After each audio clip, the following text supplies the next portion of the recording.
Do you ever wish you could customize the layout of your oscilloscope?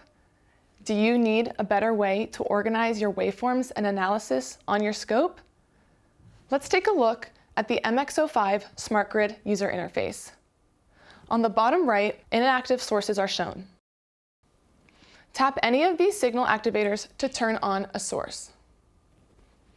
On the bottom left, active sources are displayed.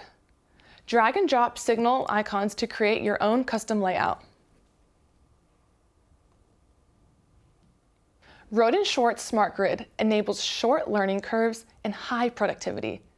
Check out the Rohde Schwarz MXO oscilloscopes in your lab. See the difference.